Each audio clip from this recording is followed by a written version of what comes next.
ঢাক, ঢোল, কাসর, সানাই, বাঁশি আর করতাল কি নেই এই মেলায়। আর যখন দল বেঁধে বাজাতে শুরু করেন ঢাকিরা, তখন বাজনার তালে ভিড়ের মানুষও নেচে ওঠে আনন্দে। চারপাশে ঢাকের শব্দই যেন বলে দেয় উৎসব শুরু হয়ে গেছে। শরতের হাওয়ায় যখন কিশোরগঞ্জের কটিয়াদীতে ভেসে আসে পুজোর আমেজ, ঠিক তখনই জমে ওঠে এই বিশেষ হাট।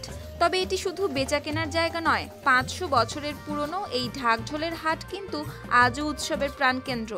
এটা বাংলাদেশের একমাত্র কটিয়াদীতেই এই বাজারটা আছে, ডাকের বাজার। এইভাবে ডাক বাজার হয় বাংলাদেশে আর কোথাও আপনি পাবেন না। দুর্গাপূজার পঞ্চমী আর ষষ্ঠীর সকাল থেকে ভিড় জমে এই হাটে। পুজোর আয়োজকেরা তখন এক দল থেকে আরেক দলে ঘুরে ঘুরে শুনেন কারা কেমন বাজাচ্ছে। সেভাবেই দরদাম মিলে গেলে ঠিক হয় কে কোন মণ্ডপে বাজাবে।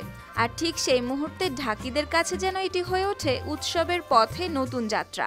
আমি 20-25 হইলে মনে হয় যাবো, আমার 16-17-18 কইতাছে, আমি যাইতাছি না। ঢাকাবাসী এতে কইটা দিয়েছি, ডাকগুল কাছে 3 জন 45,000 টাকা।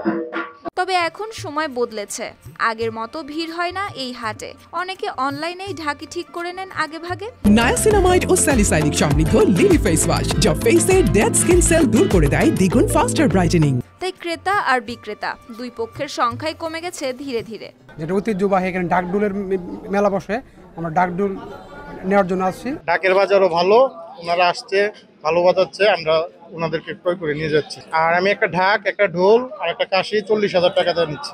তবুও এই হাটের ইতিহাস ভোলার নয়। 1600 শতকে কটিয়াদীর চারিপাড়া গ্রামের রাজা নবরঙ্গ রায় দুর্গাপূজার জন্য খুঁজছিলেন সেরা ঢাকি। আর সেই আমন্ত্রণে বিক্রমপুর থেকে দল বেঁধে ঢাকিরা নৌকায় করে এসেছিলেন কিশোরগঞ্জের পুরনো ব্রহ্মপুত্র নদের যাত্রাঘাটে। রাজা নিজে দাঁড়িয়ে শুনেছিলেন সবার বাজনা, আর সেরা দলকে দিয়েছিলেন পুরস্কার। সেখান থেকে শুরু এই ঢাকের ইতিহাস। 500 বছর ধরে আজ অব্দি এই হাট চলে আসছে।